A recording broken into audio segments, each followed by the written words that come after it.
수릭남 혼술아재입니다. 제가 얼마 전에 시작한 그 괴즈 특집 기억하시죠? 네. 그래서 이번에는 또 다른 괴즈 한 병을 준비해 봤습니다. 바로 이 녀석입니다. 틸퀸이라는 이제 그 생산자가 만든 그런 괴즈인데요. 괴즈 이름은 우드 괴즈 틸퀸 라시앙 이렇게 되어 있어요. 그래서 뭐 우드는 제가 올드라고 말씀드렸죠. 그 다음에 괴즈는 괴즈고 틸퀸은 자기네 이름이고, 그 다음에 그 밑에 라시앙은 앵시언트라는 뜻의 프렌치로 알고 있습니다. 그래서 그 약간 이제 뭐 오래된 뭐 고전적인 전통적인 그런 느낌을 조금 더 강조시키고 있는 것 같아요. 네, 그렇습니다. 제 추측은. 틸퀸이 비교적 신규 양조장이에요. 그래서 2009년에 피에르 틸퀸이 이제 설립한 그런 양조장인데, 틸퀸 같은 경우에는 이제 엄밀히 따지면 괴즈 블렌더리라고 할 수 있습니다. 제가 첫 번째 이제 괴즈 특집 첫 번째 편에서 괴즈가 무엇인가 설명드리면서 괴즈 양조장이 크게 두 가지로 나뉜다고 말씀드렸잖아요. 그래서 뭐 분이나 린드만스나 깐띠용 같이 이렇게 시설을 다 갖추고 있어서 메가를 당화를 시키고, 그죠? 당화를 시키고, 그 다음에 뭐 라우터링, 스파징 이렇게 해갖고 메가 집을 만드는 과정을 자체적으로 하는 그런 큰 양조장들이 있어요. 그래서 이제 그런 곳들은 이제 그냥 그런 괴즈 양조장이라고 보시면 되는데, 그 메가 집을 만드는 과정을 생략을 하고 다른 양조장에서 만든 메가 집을 사서 본인들은 이제 본인들 설비에 있는 그 오크통에다가 숙성만 시켜갖고 람빅을 만들고, 만들어진 람빅을 블렌딩 해갖고 괴즈를 출시하는 그런 양조장들이 있습니다. 그래서 이런 양조장들을 보통 블렌더리라고 불러요. 블렌더리라고. 그래서 이 틸퀸도 아까 말씀드린 것처럼 블렌더리이기 때문에 메가집을 만드는 그런 그 큰 시설 설비는 없고요. 그냥 다른 곳에서 그 메가집을 구입을 해서 본인들이 갖고 있는 오크통에 숙성을 시켜서 람빅을 만든 뒤에 그걸 블렌딩해서 괴즈를 만드는 블렌더리라고 보시면 됩니다. 그래서 틸퀸 같은 경우에는 분, 린드만스, 그 다음에 깐띠용, 그 다음에 지라딩 뭐 이런 데서 보통 그 메가집을 구입해서 온다고 합니다. 그리고 메가집을 영어로 워트라고 불러요. 워트. 그래서 그 메가집을 구입을 해와서 본인들이 숙성을 시켜서 만들어 파는 그런 신생 괴즈 양조장이라고 보시면, 혹은 블렌더리라고 보시면 됩니다. 틸퀸 같은 경우에 이제 지금 19년이니까 한 10년 정도 됐는데, 얘네 같은 경우에는 그래서 신생이라서 그런지 조금 이제 독특한 행보를 보이고 있어요. 그 중에 하나가 괴즈를 드래프트로 판매를 하고 있다는 점입니다. 괴즈는 드래프트로 판매가 지금까지는 없었다고 하더라고요. 근데 이제 틸퀸이 처음으로 시도를 했는데, 보통 이제 얘 같은 경우에 7도인데 드래프트는 한 4.9도 정도 되는 것 같아요. 그리고 거기에는 3년 묵은 람빅을 블렌딩 하진 않는다고 합니다. 그래서 1년 묵은 람빅이랑 2년 묵은 람빅만 블렌딩을 해갖고 이제 그걸 드래프트로 캔에 넣어서 판매를 하고 있다고는 하는데, 사실 현재 이제 전통 람빅 생산자들한테는 조금 깔고 있는 그런 모양새인 것 같아요. 너 왜 뻘짓하냐? 3년차 람빅도 안 넣고 그걸 괴즈라고 파냐? 약간 이런 식으로 좀 깔고 있는 것 같긴 한데, 뭐 어쨌거나 그런 새로운 시도들을 보여준다는 점은 재미있는 것 같고요.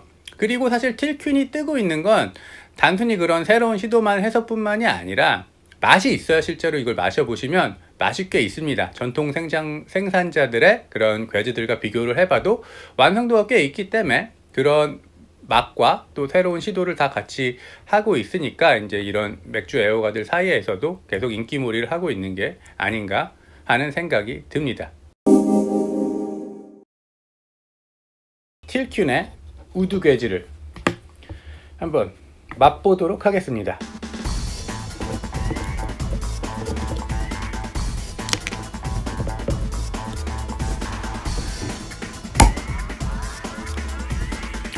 과일향이 퐁퐁퐁 올라오네요. 네, 아주 좋아요.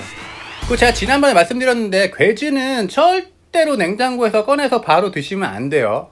정말 그러면 맛을 느끼실 수가 없어요. 이 복잡하고 멋있는 향과 맛을 즐기실 수가 없습니다. 그래서 얘는 꼭 11도에서 14도 사이에 드시는 게 제일 좋아요. 화이트 와인이랑 비슷한 온도에서 드셔야지 정말 이 맛있는 풍미를 100% 즐기실 수가 있어요. 일단 다 따르진 않았어요. 다 따르진 않고 조금 남겨놨습니다.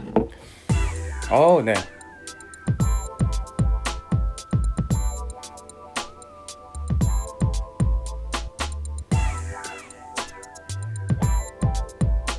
얘 같은 경우에는 그런 청사과 그리고 오크 터치가 꽤 느껴져요. 오크 터치가 그 고소한 오크 향도 꽤, 그 오크에 숙성된 그 오크 터치도 꽤 올라오고, 그러면서 가죽향, 약간 마구간까지는 안 갔어요. 마구간까지는 안 갔고 약간 가죽스러운 냄새, 약간 이태리 산조베제 포도에서 나는 것 같은 그런 느낌의 가죽 느낌이라는 생각이 듭니다. 저한테는 꽤 괜찮아요, 그 가죽의 느낌이. 그리고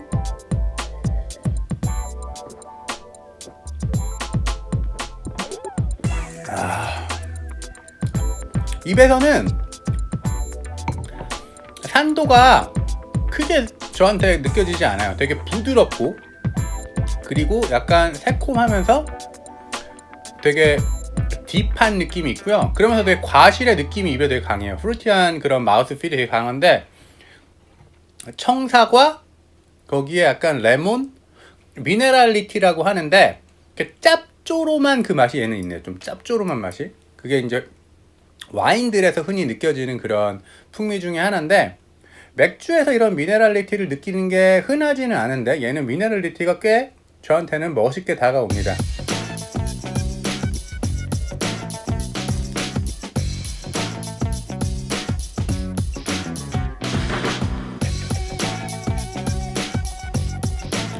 그러면서 입에서도 오크 터치가 좀 느껴지고요.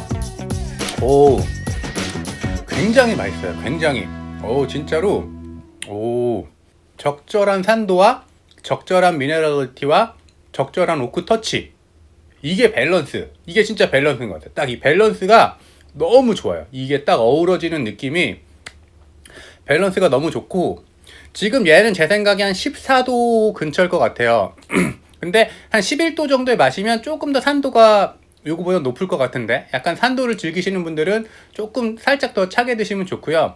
저처럼 조금 더 이렇게 복합적인 느낌을 좋아하시면 조금 더 온도를 올리셔서 한 14도 근처에 드시면 정말 다양한 풍미가 어우러져서 정말 하모니라는 것을 이루어준다는 것을 느끼실 수 있을 것 같습니다. 어우, 정말 맛있어요. 요즘 진짜 괴주 삼매경이에요. 괴주가 완전 요새 꽂혀갖고, 괴주 요새 너무 좋아요. 요새 와인보다 괴주를 더 많이 마셔요. 뭐 색상은 이렇고요. 약간 IPA에 살짝 오렌지빛이 도는 것 같은 느낌이고요. 탄산감은 기포는 올라오는데 탄산감은 그렇게 강하게 느껴지진 않아요. 그건 제 생각에 밀이 들어가서 그런 것 같고요. 얘가 밀이 40%가 들어간 걸로 알고 있어요. 그리고 도수 같은 경우엔 7도고요. 그 다음에 이전에 설명드린 것처럼 1년, 2년, 3년 된 람빅을 블렌딩해서 만든 그런 괴주라고 보시면 되고요. 2017, 2018 시즌에 만들어진 그런 괴주입니다. 그러니까 지금 이제 만들어진 지 한 1년 정도 됐다고 보시면 되겠죠. 지난번에 이제 제가 읽어봤던 분 같은 경우에 2014, 15 시즌에 만들어진 거라서 조금 오랫동안 숙성이 된 거잖아요. 그래서 좀 맛이 솔직히 좀 플랫한 느낌이 있었어요. 이렇게 그 뭔가 이렇게 캐릭터들이 막 살아있고 막 이렇게 확 된 느낌이 아니라 조금 플랫한 느낌이 있었는데, 그 분도 조금 조금 더 영한 걸로 찾아서 한번 다시 읽어봐야겠다는 생각도 살짝 들긴 하고요. 오크 터치가, 오크 향이 뿜뿜뿜 올라오는데, 개인적으로 와인을 좋아하는 입장에서 이런 오크 향이 맥주에서 나니까 이게 너무 반갑고 이게 너무 좋고 막 그렇습니다.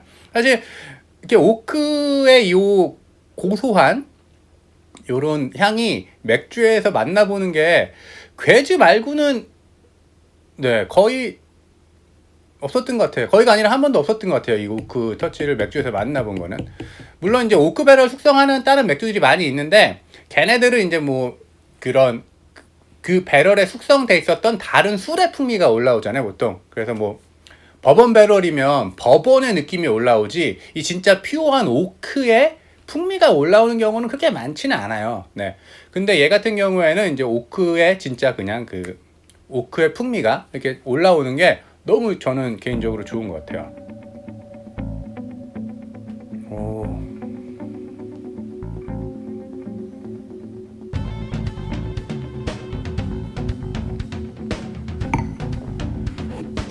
자, 이제 밑에 남은 애를 좀 섞어서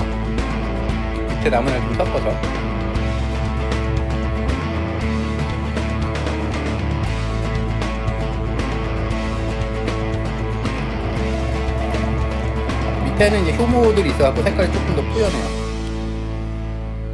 네, 색깔이 훨씬 탁해졌어요. 밑에를 섞으니까 색깔이 훨씬 탁해졌습니다. 또 이건 또 어떤 맛일지 너무 기대가 되네요.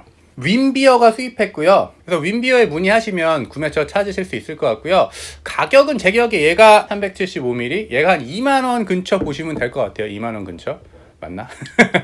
네. 효모를 다 따랐더니 훨씬 더 과실향이 많아진 것 같아요. 약간 오렌지 느낌도 조금 나고, 이제는 아까의 그런 청사과, 오렌지, 레몬, 거기에 가죽, 그 다음에 오크터치.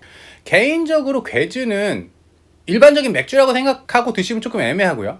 일반적인 와인이라고 생각하고 드셔도 애매하고, 그냥 괴즈는 괴즈, 진짜 원 오브 카인드인 것 같아요. 사실 맥주처럼 만들기는 하지만 그 맛에 있어서는 정말 원 오브 카인드인 것 같습니다. 이거를 맥주라고 칭하기도 조금 애매하고 와인이라고 칭하기도 애매하고, 정말 이 괴즈만의 매력이 있는 정말 멋진 술이라고 저는 생각을 하고요. 그래서 정말 이 괴즈를 좀 드셔보시고 이 세계에 빠지시면 정말 또 인생의 새로운 재미를 찾을 수 있다고 저는 생각을 합니다. 수릭남 혼술화제, 오늘은 틸퀸의 우드 괴즈 틸퀸 라시엥 2017-2018 시즌에 만들어진 이 전통 스타일의 괴즈를 읽어봤습니다. 감사합니다.